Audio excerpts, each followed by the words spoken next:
আমাদের চ্যানেলের যে অবস্থা মনে হয় আর বেশি দিন টেকবে না। দেখি তাতে তোরা বেকার চ্যানেল না টেকলে তাতে আমরা কি করবো? তাতে ভালো সংবাদ পরিবেশন কর।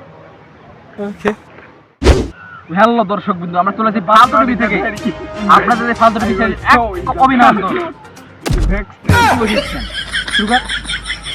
তো আমরা আছি আপনাদের সঙ্গে সমাজ পরিবেশন করার জন্য।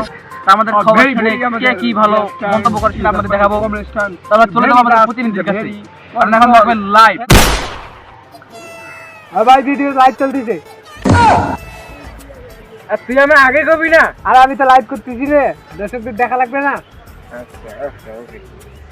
এখন আপনারা দেখতেছেন আমাদের ফালতু টিভি থেকে দর্শক ভাইয়ারা, আপনারা দেখতেছেন আমাদের ফালতু টিভি থেকে অনেক অনেক লোকজন, আমাদের ফালতু টিভি থেকে অনেক লোকজন ভালো ভালো জিনিস দেখে। ভাই আপনি একটু দাঁড়ান, আমাদের ফালতু টিভি থেকে আপনার স্বাগতম।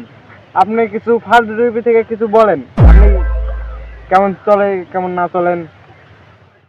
আপনারা যেদিন রোদের কথা বলেন আমরা ছাতা ধরি বাজারে যাই, আর যেদিন বৃষ্টির কথা বলেন সেদিন দিকে আকাশে রোদ চলে। ভাই আপনি যান, এই ভণ্ডামি কিন্তু বেশি দিন চলবে না। হ্যালো গাইস, আপনারা দেখতে পাচ্ছেন আমাদের ফালতু টিভি থেকে অনেক কিছু অনেক রকমের জিনিস আমাদের ফালতু টিভি থেকে ভার্সন করা হয়। এখন দেখতে পাচ্ছেন আমাদের একটা ভাই আছে, আপনি ফালতু টিভি নিউজ করেন না? জি ভাই, জি ভাই। আপনাদের কালকে দেখলাম আপনাদের ভিডিও যে আজকে বৃষ্টি হবে, কিন্তু আজ ভাই তো খুব গরম ভাই। এই যে গরমের জ্বালাতে তো আমি গেঞ্জি পিন্দি বেরাচ্ছি ভাই। আর এরকম ফাইজলামি করলে আমি কিন্তু এই খ্যাত বাড়িতে আর পাবলিকের সামনে মুখ দেখাতে পারবেন না কিন্তু।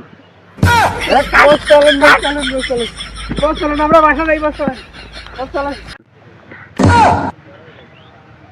এর সংবাদ পরিবেশন করা যাবে না, সংবাদ পরিবেশন মান সম্মান থাকবে না। দাঁড়া কোথায় যাচ্ছ? আমাদের চ্যালেঞ্জ তো ডিআইবি বেড়ে গেছে। তাই তো ক্যামেরার কাজটা পাকা হয়ে গেছে। ও আমার সাথে ছেলে করবো। চলো